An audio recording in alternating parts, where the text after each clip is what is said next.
was told that she couldn't play with the boys. She was told that they were too big, too rough, too strong. She was told to give up her dreams and move on. She was told to just be pretty, be quiet, be a lady. She was told that women had to stay on their side of the court, stay in your lane. Playing and competing with men was insane. She was told that men and women would never be equal. Dreaming like that would only be lethal to your mind, to your soul. She never listened. She knew that their thinking was old. She is magic. She is the definition of spirit. She is what champions are made of. She is now.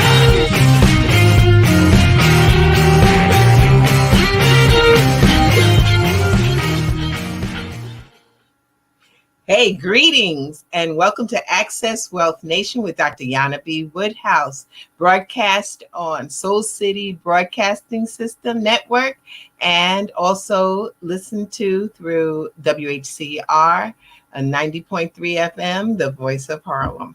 So glad to be with you this evening. This is going to be a special program for me, special topic. So you're going to enjoy this. Again, you know, you always got to look towards the fact of whether you're going to get your checkup from the neck up. That is the information that is so important to your financial future. So that's what we bring here.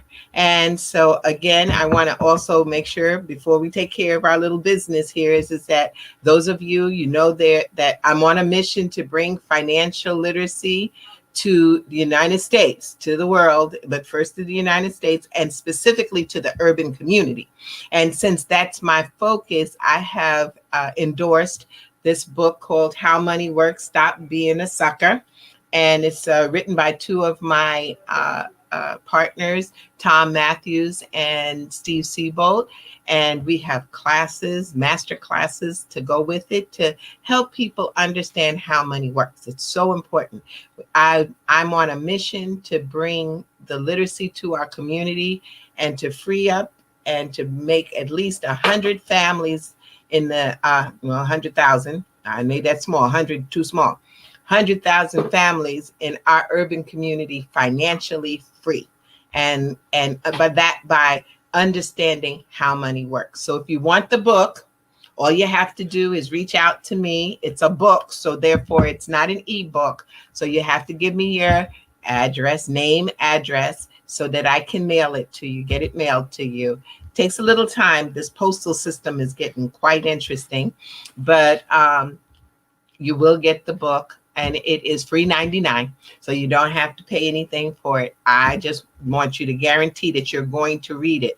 Don't have me reach out to you and you tell me you haven't read it. It takes about an hour to read the book. Okay. And what did you get out of it? Just what impacted you? That's what I want to know. So that's one of the things that if you want that, and it comes with a free financial analysis if you would like. You know, if you have a plan, then you definitely are not planning to fail. And so, but if you don't have a plan, well, you might be planning to fail. So therefore, I say reach out to us at 646-375-2121. And you can get a free financial analysis. And also you can get the book by reaching out to me at anajenterprisesinc@gmail.com. Okay. Just let me know. We're here. I have a team of people ready to help and assist. All right. Now, of course, I want to mention Saturday for the ladies. I'd like y'all to know is that we're doing a special event on Zoom for women, and it's No Woman Left Behind.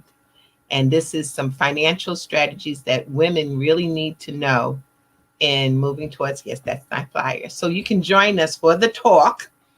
That is November the 7th at 1 o'clock. And if you go to my Facebook page, you can see the flyer a little better, but it is, there't a bit.ly that goes to it. And it's the bit.ly /NWLB_WealthWave NYC.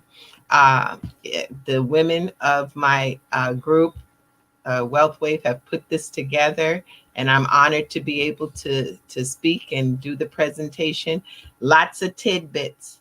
So I suggest all, not only ladies, you can all come, but it is specifically geared towards women and what they need to know. But it's also for anyone who wants to learn more about how money works. Okay, so I look forward to your registering and getting a chance maybe even to see some of you people that are out here listening in their listening audience. I appreciate all of you. I love the notes and emails that I get from you. I think it's wonderful, and I'm glad that y'all are enjoying the show. Now, if you have any comments or questions as we go through the show, then all you have to do is just put your comment into the email. I mean, not the question area and the comment section, and we will address any questions you have and be glad to address this topic today. This topic today is business structure. Now, could you put up my flyer for me, please? My little note that I have, because through my career, especially as an accountant, I see everybody sets up these LLCs, LLCs. And there's more to this world than an LLC, okay? And this statement during this time is so important because so many people are losing their jobs and they want to start a business or may have an idea for a business, but they're frightened. Why? Because we've been taught and we've been given a little bit of a lie. It used to be that you would work for a company. First, go get a good education. First, we had to go and get a good education. Then we would go and find a job, work for that job for 30 years, and then retire with some type of pension or retirement plan. And that was the world that we were told was going to happen. That's not today. The average person keeps their job maybe 5 years, and then they got to jump to another job and keep going. So this statement in one of our presentations we do, which is I'm part of the E2E movement, which is employee to employee to entrepreneur, employee to entrepreneur program. And it says when you punch the clock for someone else, you're on their time, earning their money, and creating their dream. And that's what it is when you work for somebody. When you are free, you are working towards your dreams, your goals, and your freedom. And I want to add to that. It's not only punching the clock and it is earning the money, their money, okay? It's also they control where you live, what you put on your dinner table, because they tell you how much you're worth, you know, and when you want to go on vacation, they control that also. So that's a lot of control. So you never get paid really what you're worth. And so in respects to it, I think that it's so important that those of you who have that entrepreneur spirit should work towards it. But you need to structure yourself properly and be right about it. And so today, I am proud to introduce my guest, and we're going to go over business structures today. And this is an attorney extraordinaire, been in the business. As a matter of fact, I didn't even ask him. I'll get all that when he comes in. But I got a chance to meet him when we were working on a project with my brother, Matt McCoy. And he just struck me as someone who just was so informed and was able to help people and had the same spirit. As you all know, I always recommend folks, but I have vetted them before I recommend.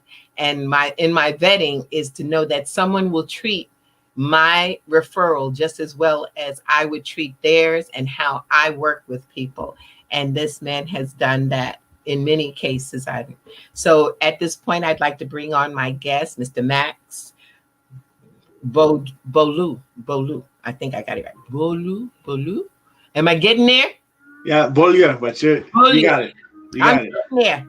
My French classes wasn't that bad. I used to, but I know Bo is beautiful. Yes, yes, it is. Yes, it is. Thank So I know you. you're beautiful. Thank you. Thank you. It actually means a beautiful place. There So, it is. There we mhm. are. Beautiful place. So we are going to have some fun today to talk about business structure and what is good for individuals. So I'm going to attack this from, I was trying to figure out what the best way to start it off, but I think one of the best ways is to start talking about where people start off. And then I need you to bring in that legal aspect. But also, before we get started, though, I would like you to tell the audience a little bit about you, yourself, and your specialty. All right. Well, thank you so much, Jana. I'm glad to be on your show, and thanks for thinking of me. My name is Max Beaulieu. I'm the principal and managing attorney of the Beaulieu Law Firm. I represent entertainers. I represent businesses. I have a real estate practice as well. And I help set up business entities for individuals, and I help manage the corporate governance of any entities that I'm currently working with. I started out my legal career with the New Jersey Nets. I was there for about a year or so. I helped them with the transition to Brooklyn. I reviewed many player agreements, sponsorship agreements, renegotiations with the Yes Network.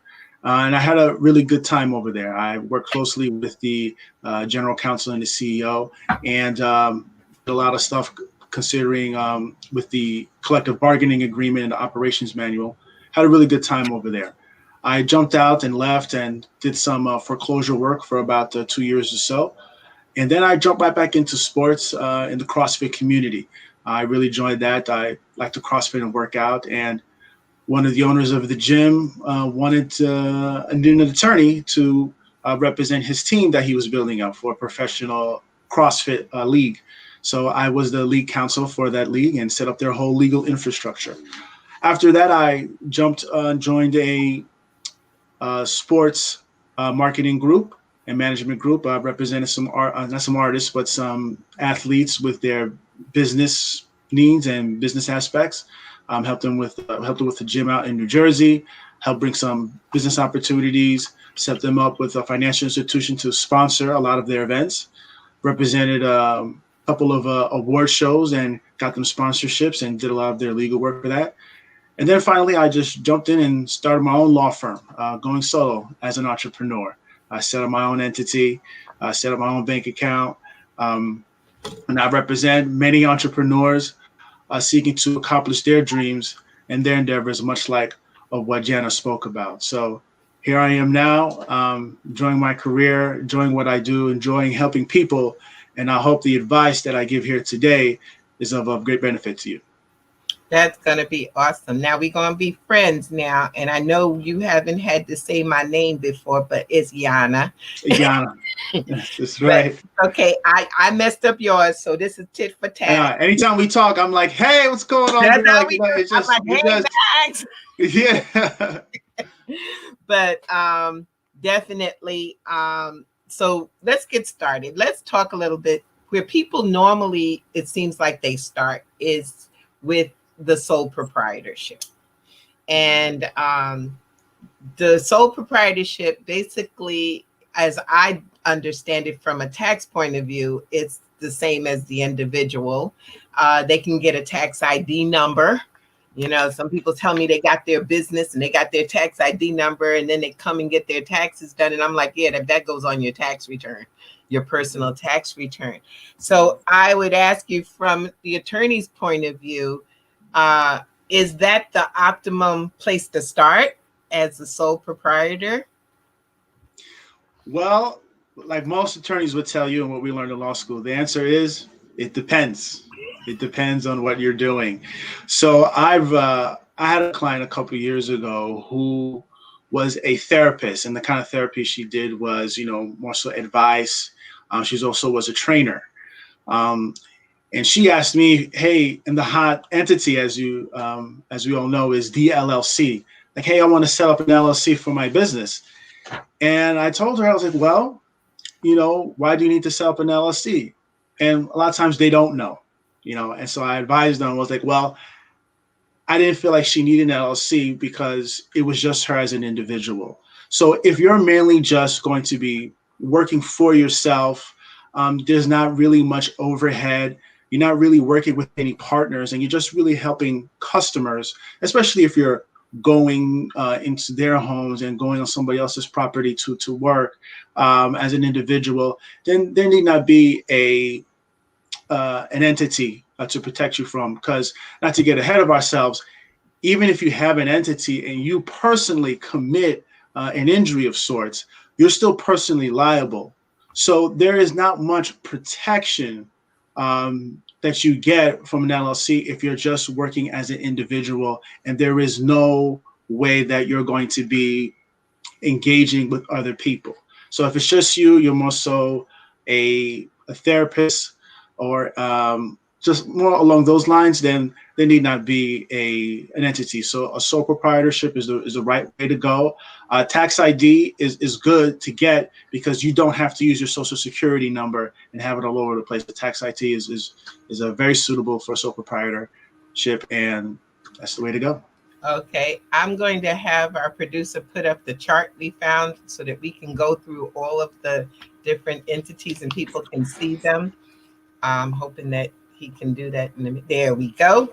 So here we go, the default tax, because again, we're dealing with a tax situation. I'm dealing from, it has been in my experience, it used to be a little bit of a tug of war between me and the attorneys, because the attorneys want one thing, and as an accountant, I'm saying another, but the days have changed a bit. But like you said, a sole proprietorship. Now, if you have the next entity, which all of this can come under that LLC. And one thing I'll add to the sole proprietorship, if you are a one-member LLC, well, you're basically a sole proprietorship when it comes to taxes. You know, just know that you have not, the only thing, and this is where I have a question for you, Max. Like you said, is that if you have the LLC, and I sort of picked it up a little bit from what you just said, is that it does not remove your assets away from someone suing? If you're a sole proprietor? Well, if you're, yes, in an LLC, a one-member LLC.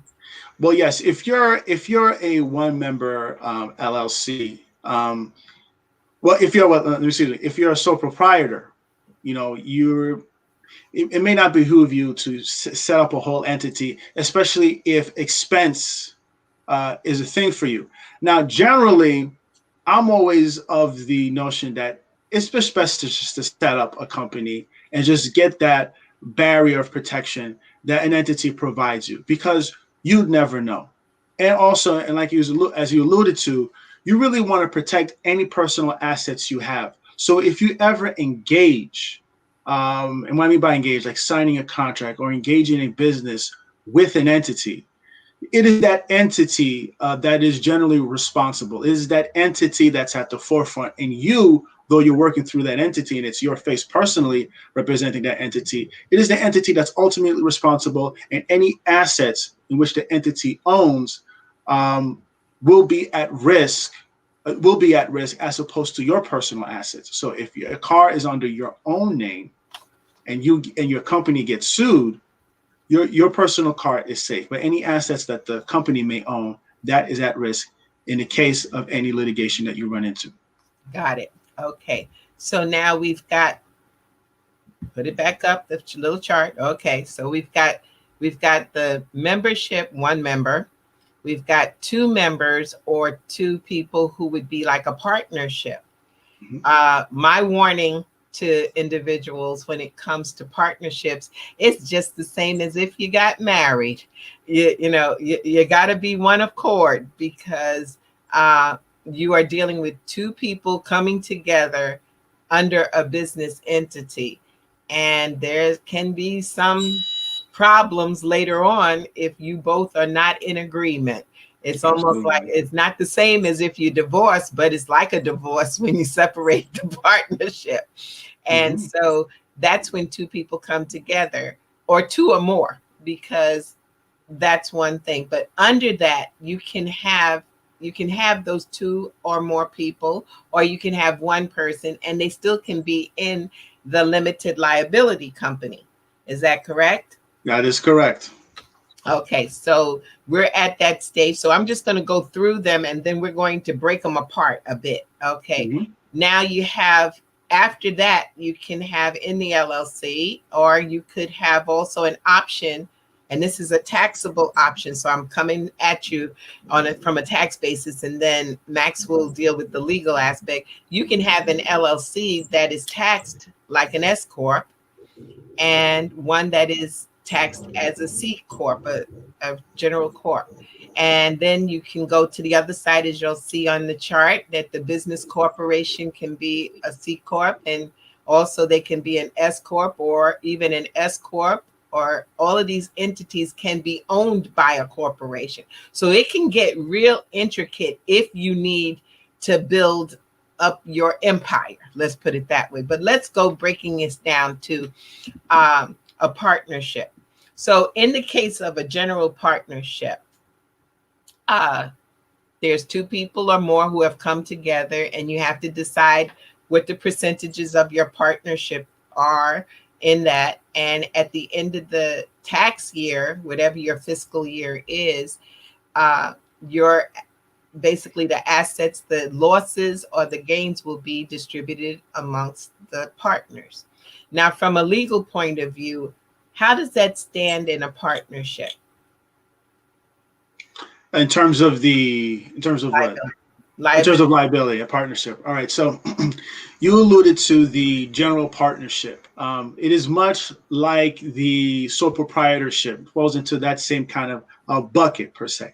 Same thing as a sole proprietorship, there's a partnership without any legal barrier to protect you from liability. That what is a general partnership is. I tend to feel, and it's my opinion, that general partnerships are a bit antiquated and old. Because as I mentioned earlier, if you're a sole proprietor and you're not really engaging in business with people except with customers, and you don't have a partner, then you could go the sole proprietorship route, especially if expense is an issue for you in terms of setting up your business initially. Now, once you have a partner, you have to understand you guys are one. So as a general partnership, if a single person, if your partner commits an act that causes the partnership to be liable for such an act, you as the other partner will be personally liable for your partner's actions. So that's why I say set up an LLC or any kind of business entity, depending on what your goals are. When setting up an entity, if your partner misbehaves and causes liability, it will be that person who will be liable, depending on the facts and the circumstance. And your company may be liable, but not you personally, because you didn't do it, you weren't there. So you're protected. So that's why setting up an entity is important, because you may be engaging with many different individuals and entities that may act on your behalf and misbehave and cause liability to your company. But so long as you have a legal entity established, you will be protected. So general partnership, don't really believe in them. If you're going to set up a general partnership, I would say, hey, do an LLC or an S corp, depending where you're going for. We're going to talk about the differences later. But if it's more than one person in the business, please set up an entity. And like you talked about how it's much like a marriage, sometimes it could be even worse, because we're talking about some real money and property that people really put their heart and soul and energy into it. And people get personal with business. To say business is not personal, it's not personal, just business. And sometimes business can be very personal. So sometimes it's a very tough conversation to have. You're in the throes of the romance of business, like, hey, we're going to do this together. We're going to conquer the world. And you guys are really afraid to talk about the contract and the engagement and the agreement together, because you're going to talk about the rights and responsibilities. But what's really difficult to talk about is what happens when it all hits the fan. What happens when we have to go our separate ways? Who keeps what? Who keeps the intellectual property, which is one of the biggest things of a business? That's the brand. What is the split? What equipment gets dissolved? Who takes what? I guess it's sort of like the prenup.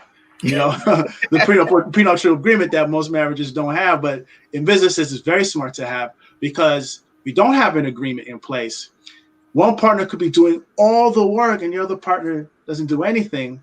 If you go to court, the judge is going to cut it in half. Wow. You know, because there's no agreement and there's not enough facts. There may not be enough facts to showcase that the person who did all the work actually did all the work.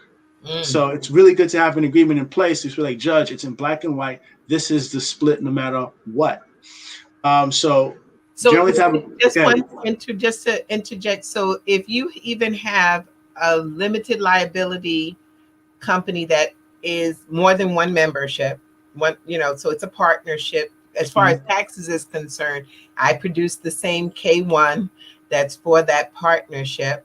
And just a side note for those that do an LLC that is a sole member, there's a nasty little tax that comes out called the self-employment tax. Yes. Yeah, that's a nasty little tax. Yeah, it's pretty hefty.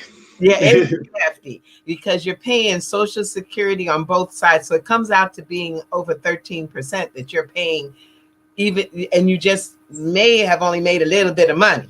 You got to pay that. So let's go back to the partnership. So in this partnership, though you have the limited liability company and you have more than one member, so therefore now you're a partnership, you should still have a contract between. Absolutely. Regardless, whether you're a general partnership or your LLC, the LLC contract you tend to call it the operating agreement. Right? That's usually the Bible of how the company operates for an LLC. For a general partnership, it is a general partnership agreement. But both documents details the rights and responsibilities of all parties involved, how much money or the percentage of money that they will derive from the profits of the company, and the responsibilities and the expenses that each will pay. And just in case, if one happens to pass away, what happens to the asset? Does it go to the estate of the deceased? Does the remaining partner have the ability to purchase those assets? What are the managing rights? So there's a lot of things, and there's a lot of things to consider, because leaving things up in the air is not really a good way of doing. It's not really a good way of doing business. There's a lot of confusion. There's time loss, money loss, and it's not a good efficient way to run the company. And just in case some things happen, even for the sake of yourselves, not without litigation, you could just go back to the document and remind each other, this is how we operate, and this is what this is what we will adhere to. So it's always good to have a document. Even for a single member LLC, and this applies to a LLC, it's good to have a document because it also proves that the entity is a separate entity from yourself. Because just in case you get sued, a lot of times they will want, especially if you're a personally rich person, they want to quote unquote pierce the corporate veil. Yeah. So that's why it's important to, when you set up a business, that you have a separate bank account from your personal account. You have an operating agreement where it shows that, hey, this entity by this contract is a living thing on its own from me, and there is a contract stating on how this company exists and how it's so separate from me as an individual. Mm-hmm. So it's just an added layer of protection. So you have the registered entity, you have the LLC, and you have a separate bank account. So those are very important. Those are 3 layers of protection you get from doing everything right and setting up your entity. Oh, that's awesome. That's some great information, because a lot of people, when I get to sit with them, they've got this commingling. I try to explain to them, if you had IBM and you were working for them and you were part of the partnership there, and you went and took the corporate card and went to Dunkin' Donuts, okay? Mm-hmm. You are now acting and taking money from the corporation. That could be a bad situation. You are basically embezzling money if it has no writing that says you can do so. Exactly. And what happens is, when you commingle funds, they're unable to separate the business money from your money. So then your personal account and all your personal funds and assets will become available to seize in the case of a lawsuit that you lose. So keep it all separated. If you want to pay yourself, write a check from the company to yourself, send a payment to your personal bank account. Don't just use the corporate card to pay house bills, to pay your car payment or anything that belongs in your name. Keep it all separated, keep it organized. Act as if you're hired by your own company and your company is writing you a check. You take that check and you deposit it into your personal account. To your personal account. Keep it orderly. We have a question here. Should the operating agreement be signed by all members? Absolutely. A member, now I think we didn't get into this, but a member is a member of an LLC, which is essentially a partner. Now they use different terms. I didn't come up with the rules, but hey, this is what it is. We work with the rules that we got, right? So yes, but all members should, because you don't want any lack of clarity when it comes to the member that doesn't sign, because, and here's the thing too, sometimes there could be an entity that's, now I don't recommend it. Sometimes there's one partner or one member that sets up the entity and it's just their name on the certificate or them name registered with the state. But all other members can still be part of the company as it pertains to the operating agreement. If the member doesn't sign, number one, for that member who doesn't sign, there's less proof of your ownership. Okay, and that member could be doing a lot of work, but there's less proof of it because you didn't sign a contract. Number two, what are your rights and responsibilities? Like we don't know what this guy does, and so you need clarity. So all members should sign, because if you're not there and your name is not registered under the contract, your name is not registered under the entity, then who are you? It makes it hard to defend your case. So all members should sign. It's better to have everything possible in writing, because you brought up another factor. When you're by yourself, okay, so you still need to have something in writing to say, where does this go if I die? What happens? But correct. More so when it comes to, and we do insurances for what we call, key man and partnership buy-sell agreements, because you might be in business with somebody and you really like them, but you don't like their family. And you don't want the case. Exactly. And so you've got to put that in writing to say, okay, if I die or I'm disabled, this is what should happen. So I can see where the attorney side becomes very important, because those are the types of contracts that have to be written and agreed upon. I think some ways they're even stronger than the marriage certificate. You're right. Well put, Yana. You sure you're not an attorney? You sound like one. You're trying to take my clients. Not at all.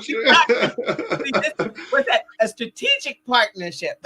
All right. I got you. But let's delve a little bit deeper. Well, so we've talked a little. Okay, we've got another question. If you start off with a sole proprietorship and your company grows, how do you change the entity to an LLC?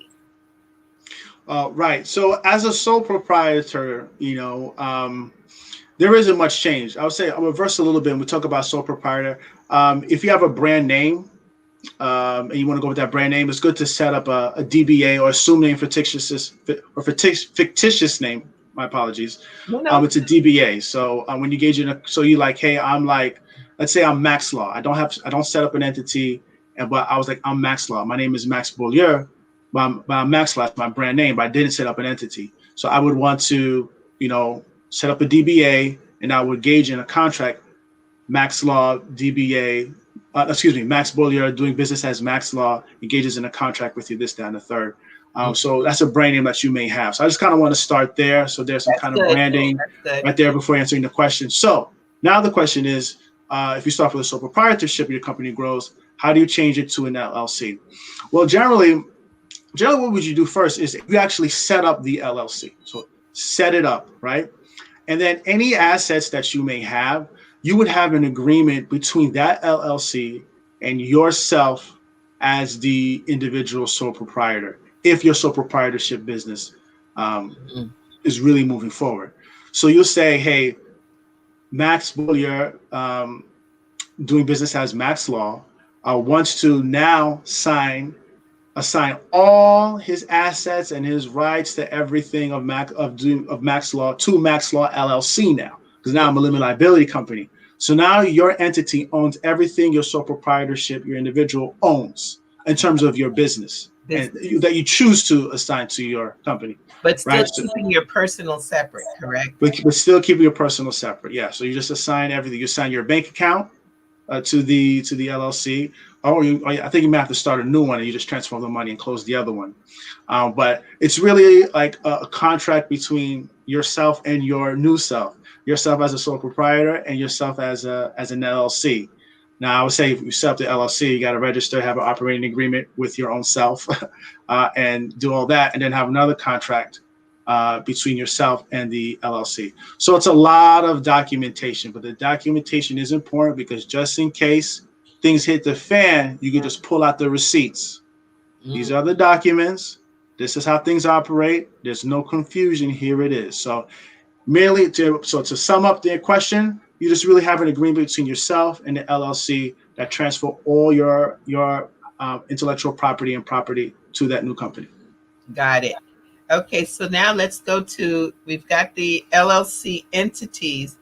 And again, in my world, in the tax world, is how people are getting taxed. So the partnership, when you do an LLC, whether it's a general partnership or it's an LLC partnership, we still come out with the percentages of what you own, because all partnerships are not created equal. You don't own 50-50. And then once it's in, I love this fact that you brought out is the fact of putting it in writing, because if it's in writing, you got something to work with, and to fall back on. So here comes the next entity that I want to talk about, which is the S Corp. So the S Corp takes you to another level.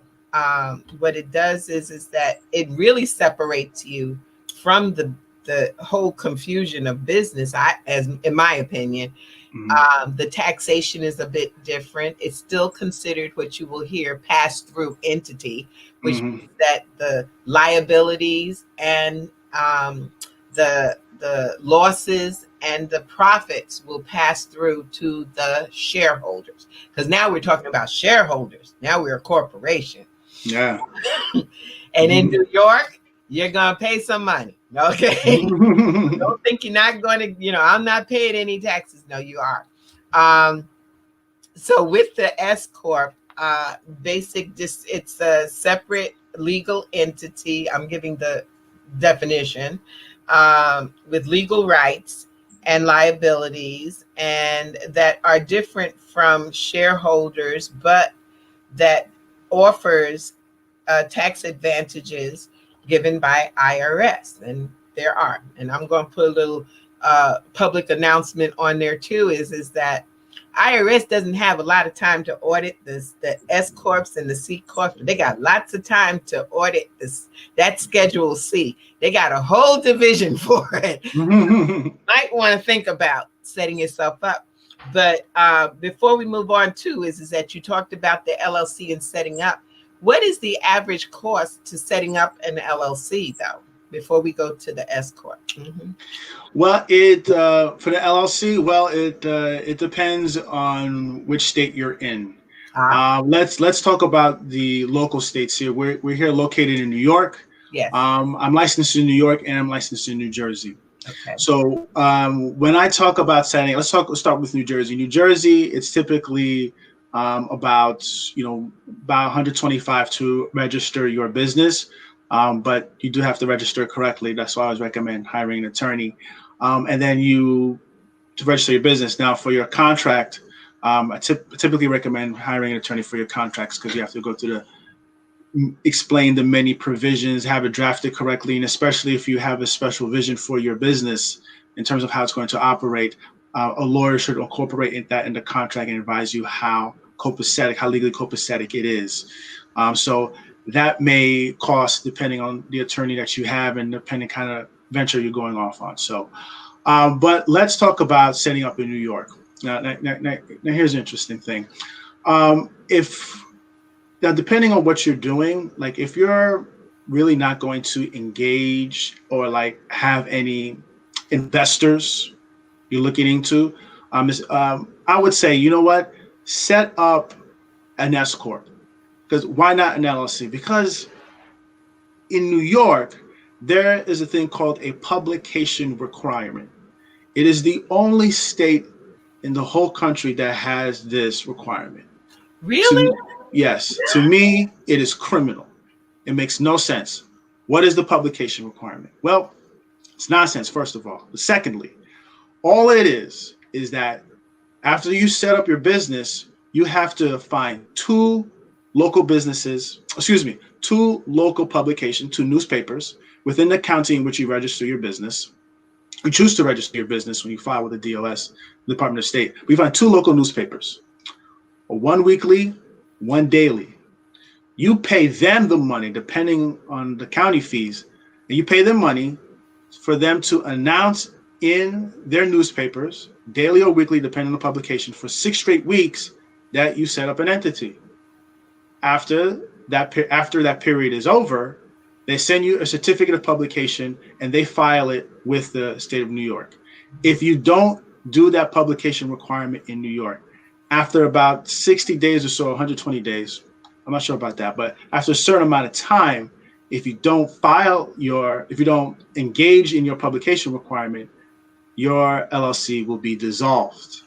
All right, and then if you to set up again, you got to repay that whole thing. So it's the only state. For my Jersey clients, I'm like, no problem. We'll just set you up, get your contract together, get your Arcos organization together. Boom, you're on your way. For those in New York, yeah, we set you up, and then you can start your business. But then we have to keep following up with the publication.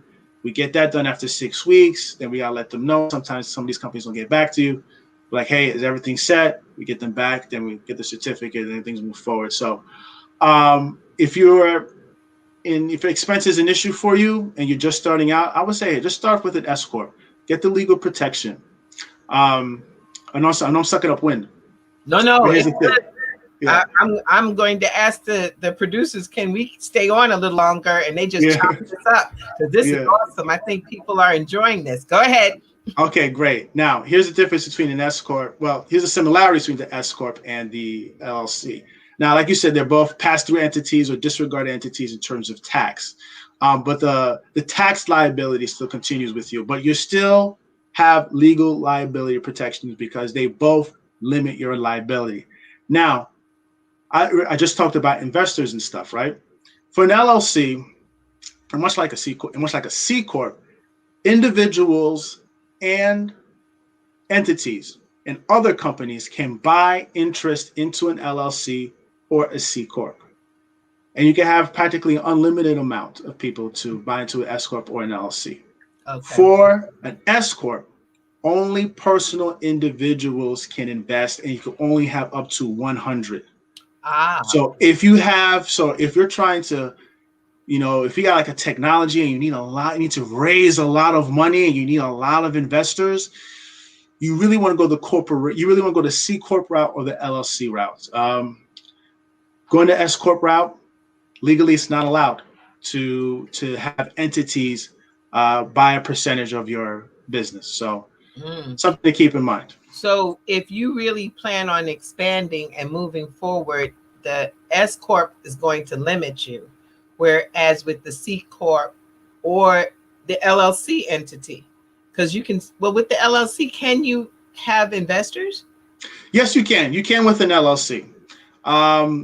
You can't have investors with the LLC. Now, the thing is, when it comes to venture capitalists and all that stuff, they generally prefer the C corp structure. Right. It is more stable. It is a more rigid structure of operations, of legalities and business and stuff.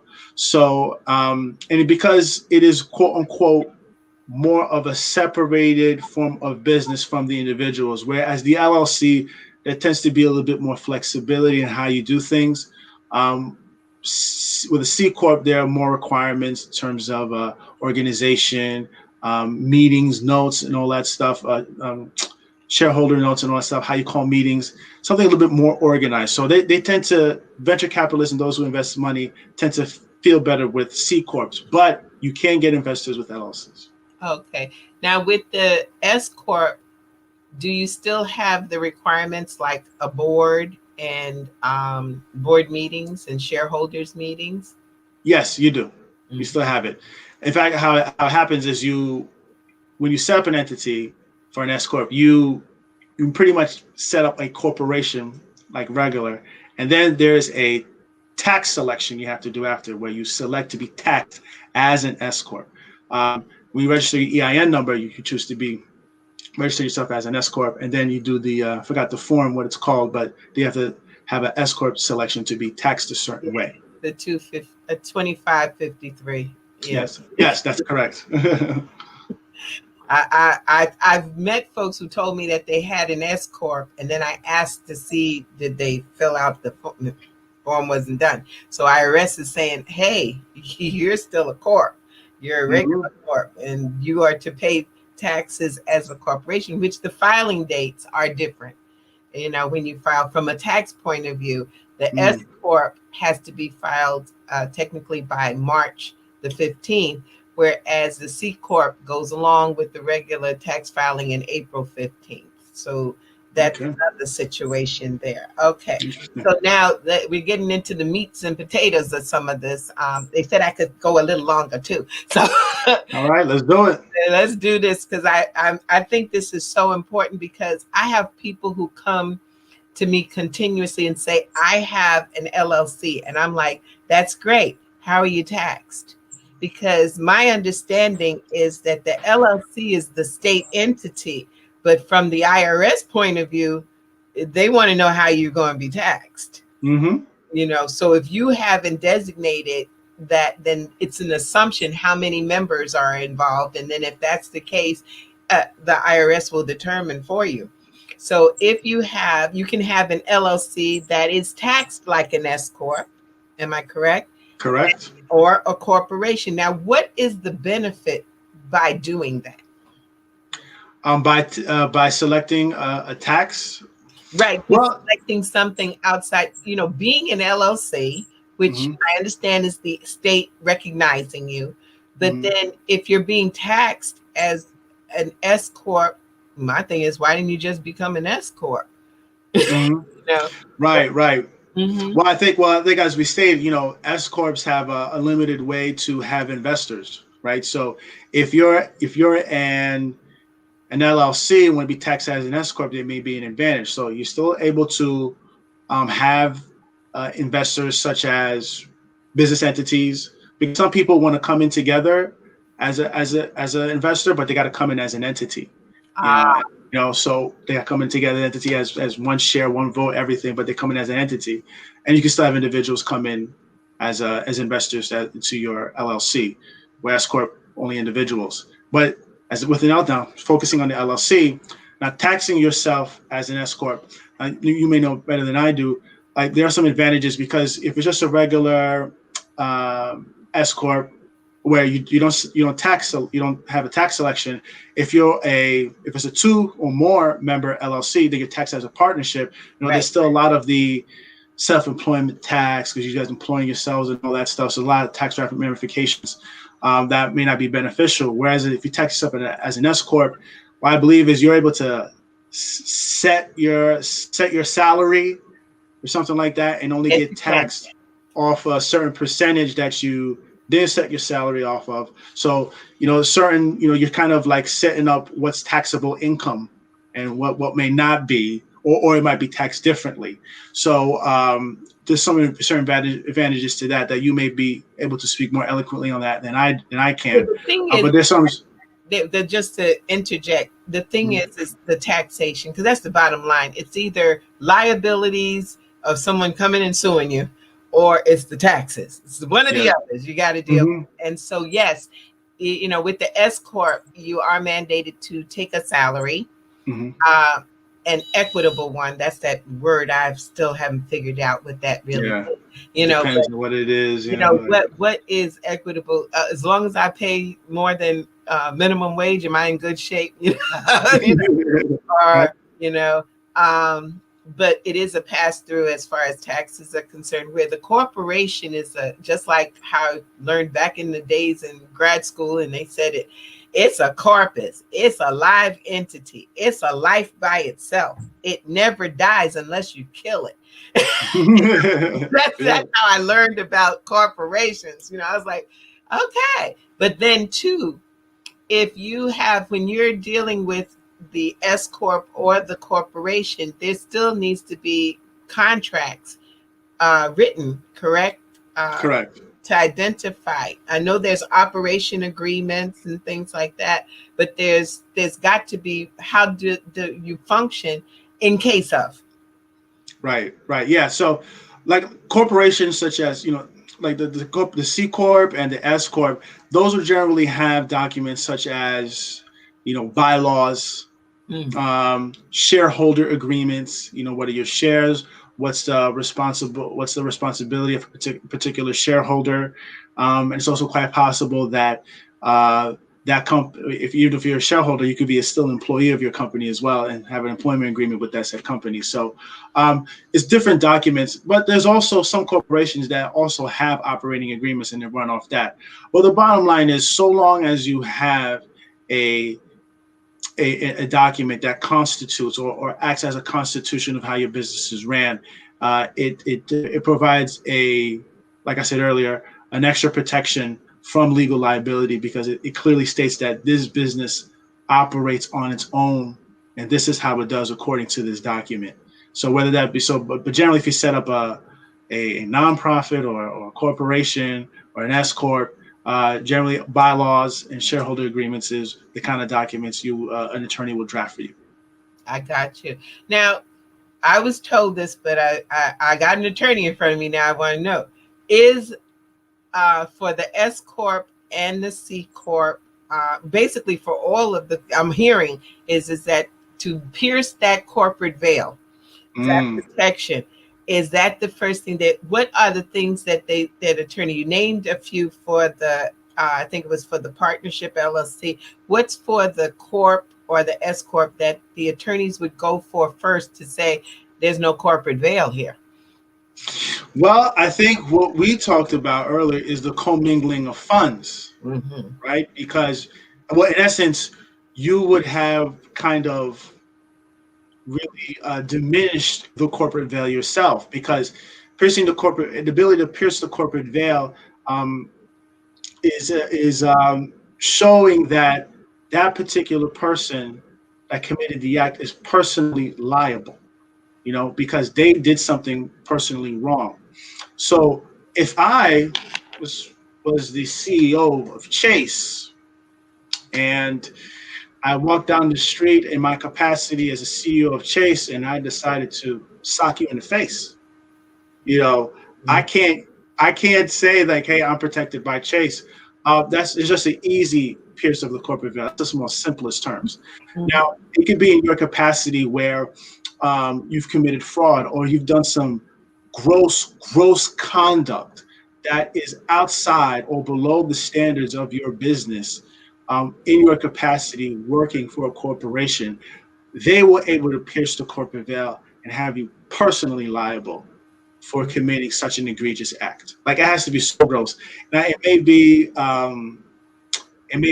certain circumstances. In certain circumstances, it depends on the facts. It may be tough to pierce the corporate veil, even though the act is pretty gross. But they have an argument if a particular individual is really committing something very foul. Got it.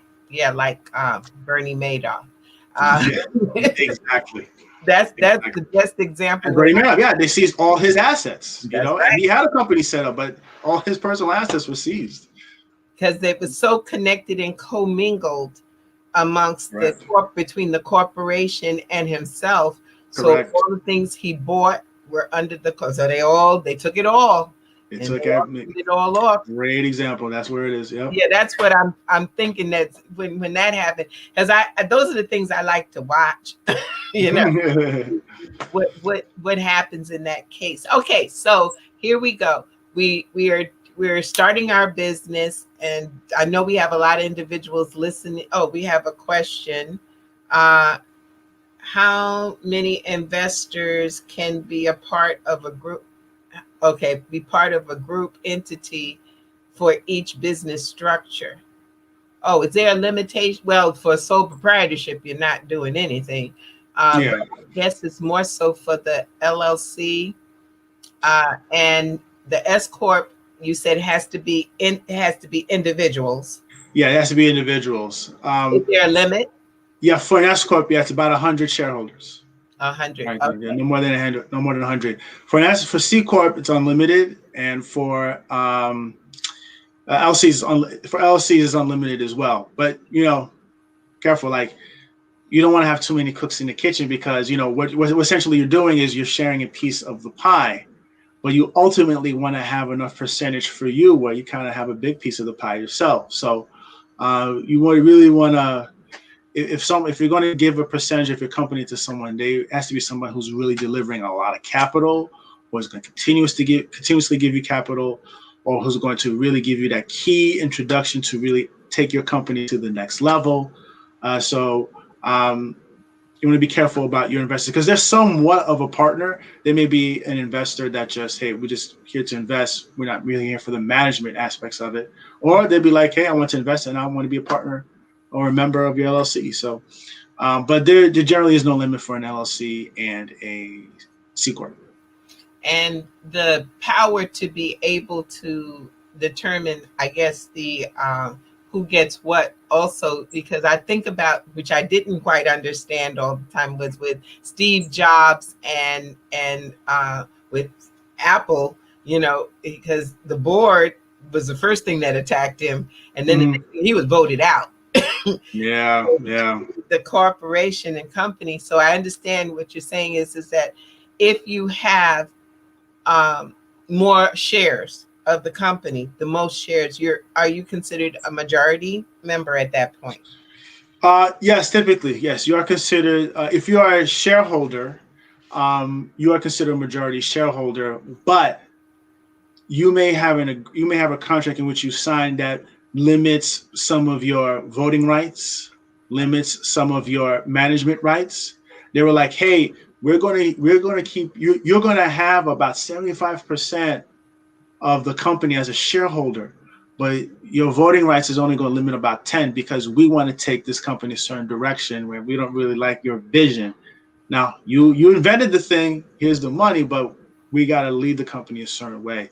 So it could be that situation that may have gotten Steve Jobs out. Who knows? I haven't read the contract, but that's quite a possibility. Yeah, that's one of the things. I was like, well, he owns these shares, and how are they taking this away from him?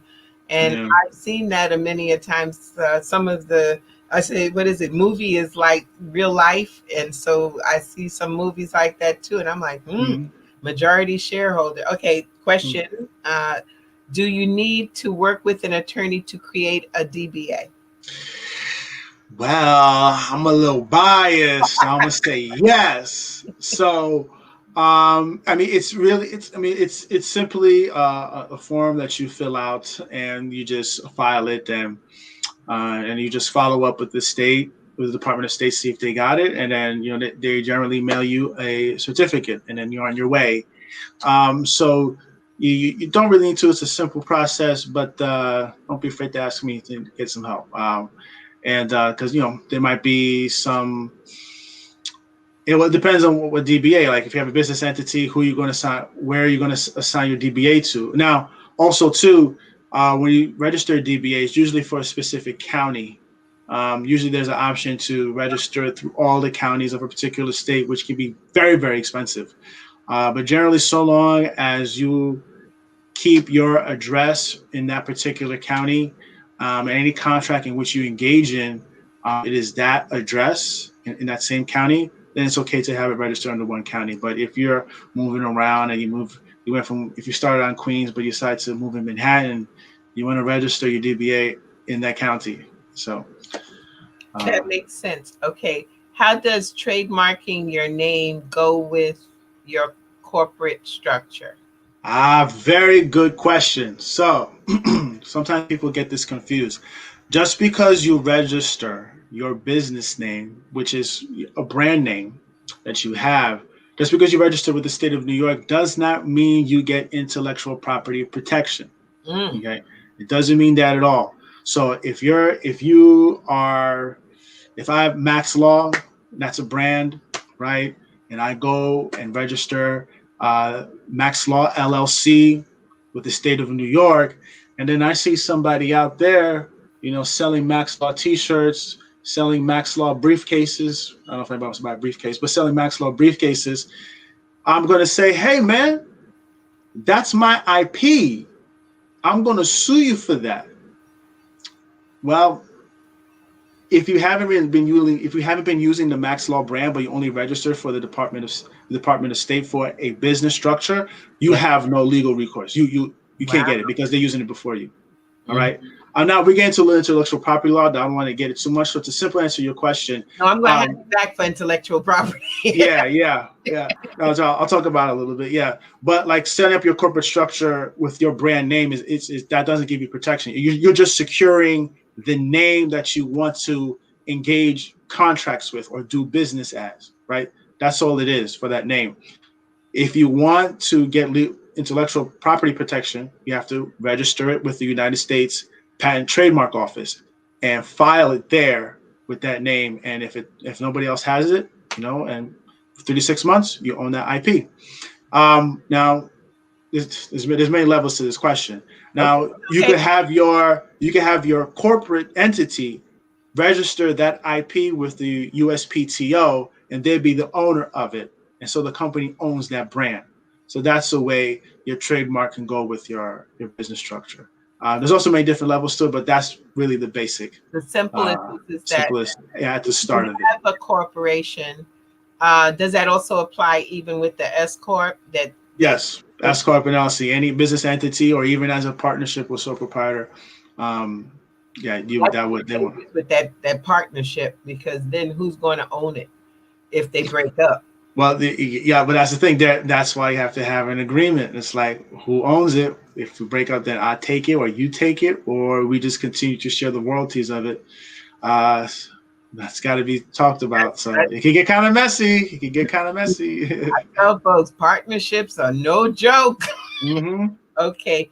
This might be slightly off topic, but how does a person put investment property, such as real estate, into a corporation, and what type of entity should it be put in? But a large part of my practice is residential and commercial real estate. Just dealing with it quite a bit. So if you have property, you just put the entity, the LLC or the corporation, on the deed, and then they own it. So we could talk about, that can happen. Now it all depends what your goals and objectives are. Maybe you set up a particular entity to not really own the property, but to manage the property. Like you have one entity that owns the property, but then you have the other entity being the property manager. Like they help with the finding tenants and collecting rents and all that stuff, and the operations of the business of the property, and then another entity can actually own it. So it kind of separates everything. So there's because you separate the assets, if something happens, goes wrong with the operating company that operates and manages the land, and that company gets sued, the property is protected because it belongs to somebody else.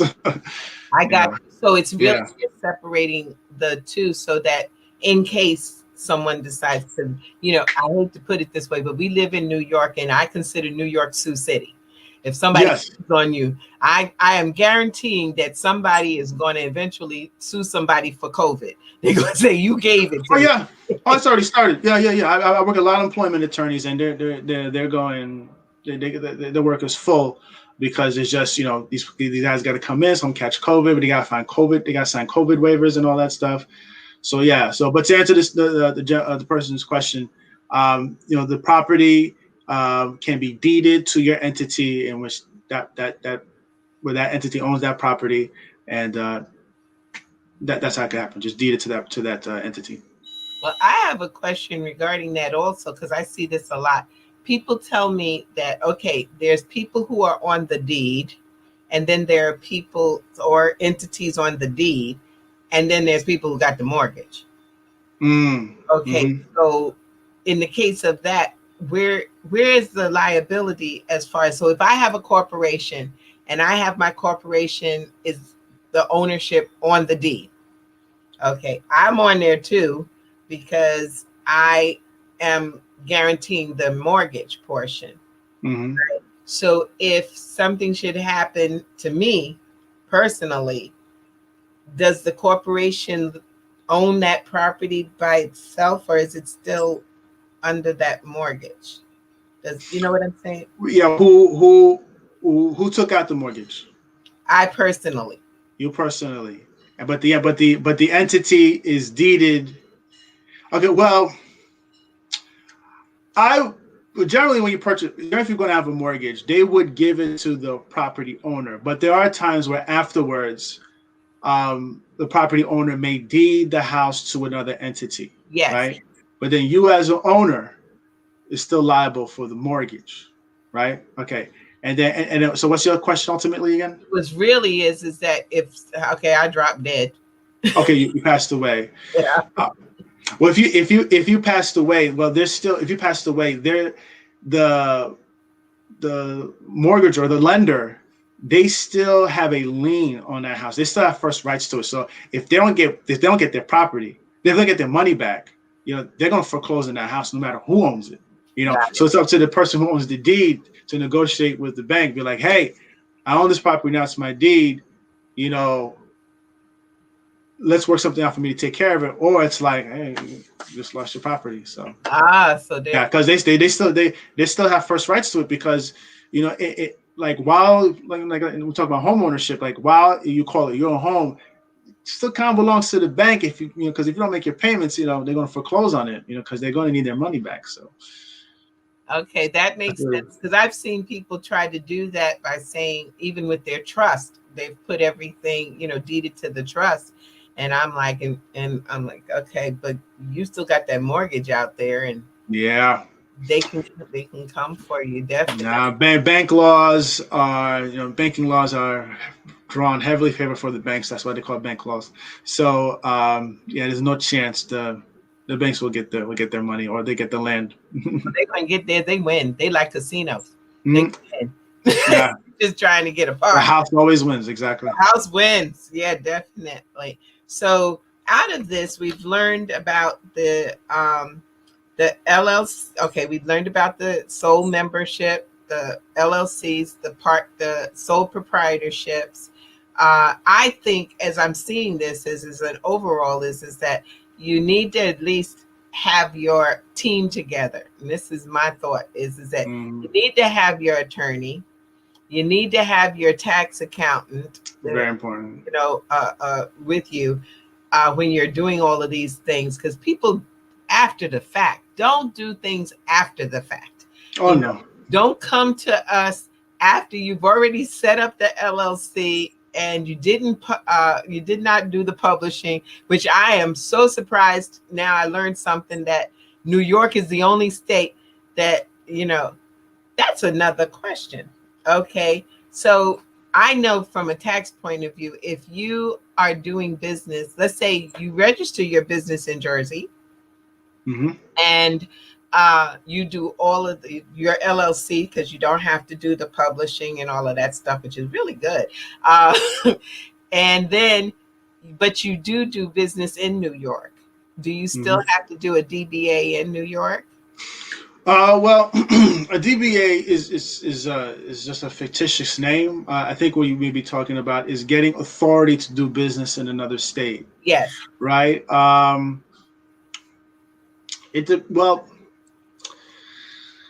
Let's put, if you're going to set up shop, if you're a New Jersey entity, and you're planning on setting up shop in New York, like have a brick and mortar and all that stuff. Yes. Yes, you would need to file a foreign entity, and it's the same process, same price, same cost as being a domestic one, but you'll be like the New Jersey LLC would, or New Jersey Corporation would register as a New York corporation in the state of New York. Now, if you don't do it, does that preclude you doing business in New York? Like, let's say you're going to keep a home office in New Jersey, but you're doing a lot of business in New York. You're doing a lot of stuff out there. Well, no, it doesn't preclude you. It doesn't preclude you at all. However, if you're really going to set up shop in New York and do a lot of work, and you don't register yourself as a registered business in the state of New York, you won't be, if something goes wrong where you want to sue somebody, you won't have the right to sue as a company in that state because you're not registered.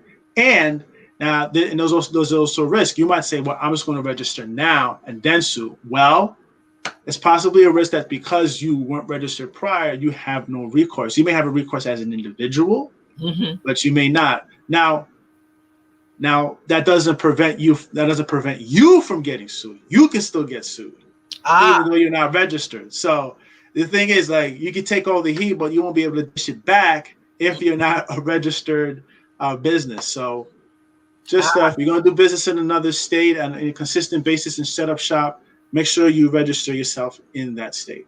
But if you're just really located, but you're doing everything virtually and all that stuff, you're doing everything by mail, you need not register in any other state. Okay, that makes sense. Okay, can I check if my LLC is dissolved due to non-publishing? Yes, you can. You can go to your state's. What you do if you just go on Google, if you're in New York a business, you just do a New York business search and you just type in your name and see if it's active or deactive, or see if it pops up at all. It might be there, and then you click on it, and if it's inactive, they may say why it's inactive. Maybe you didn't pay your yearly franchise fees, or you just didn't go with the publication requirement. Sometimes the DOS, the people in charge, the Department of State, or let's call it sometimes the state of New York, may fail to audit to see who hasn't paid the publication requirements. So you may be still operating, but if they ever decide to audit you, they may be like, well, we might have to put fines on you for operating, and portraying that you are a business, or you just didn't receive any liability at all. And if you have to sue somebody, or you get sued, and then they do an investigation and found out that all this time you didn't have the publication requirements, so the company didn't really exist, you become liable personally. Got it. Be very careful. I'm going to throw something out there. Oh, I see a national tour on business with Dr. Yana, Max, and Sean Rochester Brewing. That's a good idea. That's a good idea. We can do that because we really need to know, because we would do better if we knew better. But absolutely. A lot of people just don't know, and they talk to, Ed, the elevator man, and he told them to do something and they do it and they don't go check nothing. And next thing you know, they got the wrong entity. Like for what I'm getting ready to bring up, I don't know if you can talk on it, because I have had folks who profoundly think that they need to register their corporation or their LLC in Delaware or in Wyoming. Yeah. And I'm like, okay, all right, this kind of funky. And I found out for Delaware, because all through the years being a New York accountant, it was, it bothered me, because I looked, and then I had a client who had a corporation that she put in Delaware, and there were some fees that were attached that were very heavy. To the extent she had it for 5 years, and we were talking about $1 million fee that we had to get rid of because there was registrations and stuff that needed to be, because you need to have a registering agent who's going to approach you or sue you. How? And so there were some fees, and we had to beg our way out of this. So do you have any idea about why people go this route? Well, I always recommend, like, if you're just starting out, you're a small business, don't go out of state. Stay local. It's all here. Anytime there's an issue, you could take care of it in your local courts.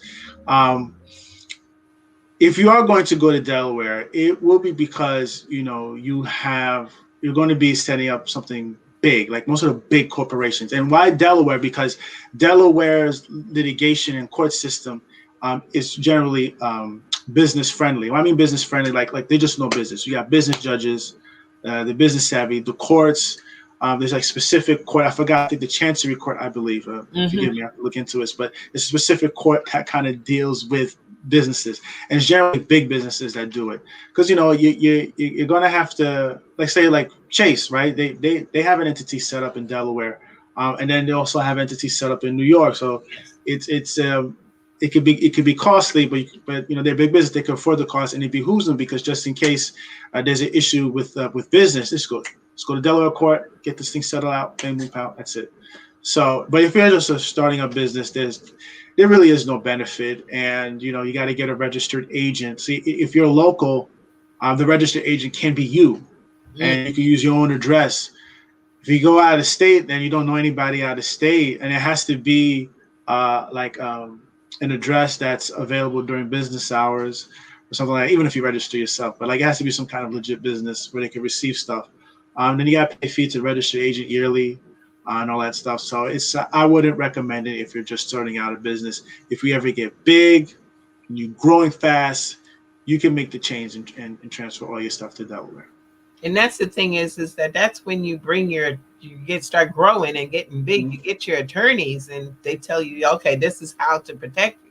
You get your accountants and they say, okay, this is how we're going to, just don't go do this, because this exactly. Okay, what are the approximate costs to register in another state? It depends on the state, really. Like I said, if you're in New York and you wanted to register in New Jersey as a foreign entity, it's typically $125. But because you don't live in New York, you can't register yourself as a registered agent. You may have to get a company. There's a lot of companies that do this, that say, hey, we take on as your registered agent. So if the state needs to reach out to you, we are the agent in which they would reach out to, and then we would send a notice to you, stuff like that, in the most simplest form. But it really depends on the state. But it's typically the same as if you're registering within your domestic state. Well, that's an interesting thing too. You brought up is that you said if you're got an entity, and like today's world, we are on the internet. We are not in any specific state. We are where we live. Okay. But we really don't have, like where it used to be, okay, you had a brick and mortar in your state, then you go build another office somewhere else. So that being said, is it more lenient now for us to just have an entity in our home state? Does that make it easier? I know tax-wise it would, except for sales tax. Yeah. Warning, Will Robinson, if you're selling stuff, you better know the laws in each state when you're selling. Absolutely. Yeah. So wherever you sell, that state, you're going to get taxed. So that's it. Don't play it. And Jersey, especially Jersey, now has it where they ask on the tax form, did you buy something in a state that we were supposed to get taxed from? That you bought. So that sounds like a where my money question. That's what it is. I like that. Yeah, that's what it was. I was like, oh my goodness, this is good. Okay, and to the extent your tax return can't even be processed till that question is answered. Did you buy anything out of the state that came into our state? So, like you said, it's where's my money? Okay, here's another question. Is a company that is internet based under a different structure like Facebook, Instagram, Google, etc. I'm not sure what they mean by different structure. Well, they're still an entity. Regardless if they're internet based, they're still a business of people. People have to build these softwares. People have to build these computers. They still have to hire. Right. They still have employees. They still get paid. They still make money. It's still a business, and a big one. So, and they have lots of lawyers. So it's not really a different structure, really. There's some basic stuff. It might be more complex. But in terms of structure, Facebook, I don't know what kind of entity Facebook is, but I'm sure it's either incorporation or LLC. There's nothing really. I'm sure it's definitely a corporation because it's lots of investors. Yeah, so they're traded on the market. Exactly. Yeah. Exactly. There you go. So they so there's really no, if your question is like, is there a special structure for these kind of internet-based companies? No, there is no special structure. It's in terms of what's available out there. Now, how are these companies operating in terms of the actual business function? Like who owns what partners, which entity owns who owns a piece, who owns the intellectual property of Facebook, all that stuff. That's just something that a lot of these entities within, a lot of these business individuals and people within Facebook will have to come to an agreement within a document, whatever that document may be. Right, and who owns what property to what element? Yeah, because Facebook owns WhatsApp, Facebook owns Instagram, all that stuff. So. Hello. There's a lot of stuff going on. Who owns what? Well, we're winding down. I appreciate. Did we put up Max's information? Because you see, he is a genius, and therefore you'll need to utilize and go to him. He's a go-to person. Yes, there we go. And he does answer his emails. I'll tell you that. Yeah. You can check me out on. Yes, there you go. www.bolyarlawfirm.com. Email me at max@bolyarlawfirm.com. You can see my Instagram page at @bolyarlawfirm. And just feel free to talk to me. People say I'm a friendly guy, so I just want to help you guys out. Most people say, "Oh, you're not really a lawyer." I was just like, well, both of my parents were doctors, so I kind of have a more doctor. I approach things from a symptoms perspective. Like, hey, welcome to the office. So what would you like? Is anything going on? What's wrong? How can I help you? So I try to, because I think people, my joy is to help people's dreams come true and help them build. So that's what I generally like to do. Well, that's what I'm in the dream making business. I'm talking to folks about, because right now and in this world, I see it as I opened up is a time that people, if they were going to do business or opening up a business, while you're sitting at home, get your business plan together, give Max a call, and set up, because I think it's so important that right now, especially in our communities, as the Black community is concerned, we need businesses. And then also we need to go and do business with Black professionals, Black businesses. We don't have to go out of our community. We can go to and we can find someone who looks like us, and like Max says, makes you feel comfortable, because this is brother to brother, sister to sister, Amen. family. About that. Okay, is it important to set up different companies to handle different parts of the overall business function? Yeah. I mean, it depends. I would say, I give you an example. I'm a big New York Knicks fan, unfortunately. I'm a Knicks fan. Okay, you can love them. Yeah. One of the most important things out there for particular brands like the NBA is the intellectual property. Generally, you want to keep that separated from your operations. So a lot of times what you'll find out is that, the Knicks are owned by the Madison Square Garden company, but when it comes to the logo of the New York Knicks, it's owned by New York Knicks LLC. So that's a separate entity. Yeah. So what happens is New York Knicks LLC would license their intellectual property to Madison Square Garden. I'm sure for a very small fee. Because practically the same principles that's operating in. Yeah, but what the books separate. Yeah, but the purpose of it is to really protect the intellectual property. Dunkin' Donuts too. If you ever go to Dunkin' Donuts, you go on their you might see one thing like the Dunkin' Donuts operations and stuff like that, or like the franchisees. They're their own entity. Like your local Dunkin' Donuts is owned by somebody who owns it, like some individual, and it's a different company that owns it. But then when you look at some of these cups, you'd be like, oh, like DK Holdings LLC. Right. So because they own the IP all over that cup, so because they're not going to give any IP rights to the local franchisee except a license to use it for the brand and to sell. Understood. Yeah, so it's important, depending on what you're doing, it is important to have some subsidiaries under your main company to handle different things. I got it. Well, this has been very informative. I got to have you back. I also got to get you the book because you didn't get the book yet, right? No, I did get the book. Okay, so you're going to get the book. I got the book and I'm going to mail it out tomorrow. You're going to get for sure. Okay. Because I think it's an awesome book to learn how money works and to share it with the rest of the world, because we need to get this out to folks. But Max, this has been wonderful. I see the producer has put a little cue in that, we're going to try to put this tour together because we want to reach our folks. But what I think is more important is our young folks get to see us as professionals.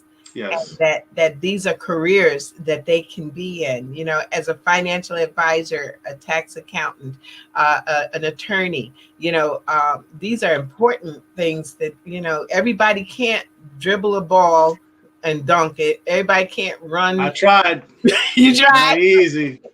Only 400 people make it to the NBA at a time. So every year it's much less. So.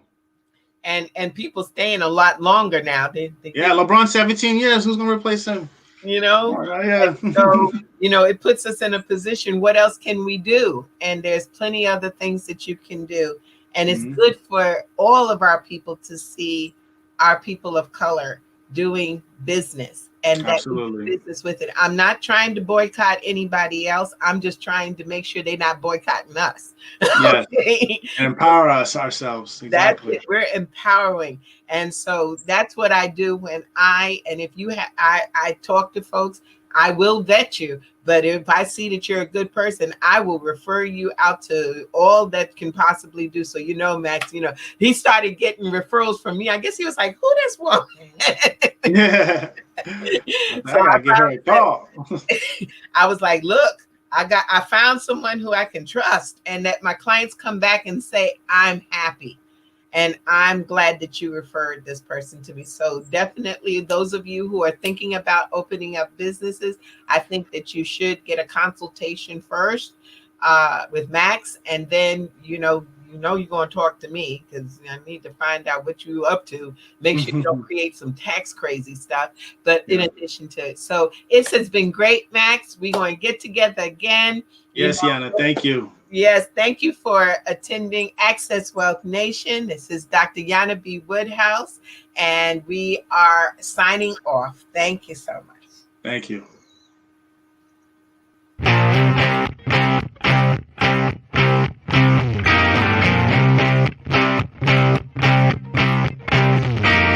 She was told that she couldn't play with the boys. She was told that they were too big, too rough, too strong. She was told to give up her dreams and move on. She was told to just be pretty, be quiet, be a lady. She was told that women had to stay on their side of the court, stay in your lane. Playing and competing with men was insane. She was told that men and women would never be equal. Dreaming like that would only be linked to your mind, to your soul. She never listened. She knew that their thinking was old. She is magic. She is the definition of spirit. She is what champions are made of. She is magic.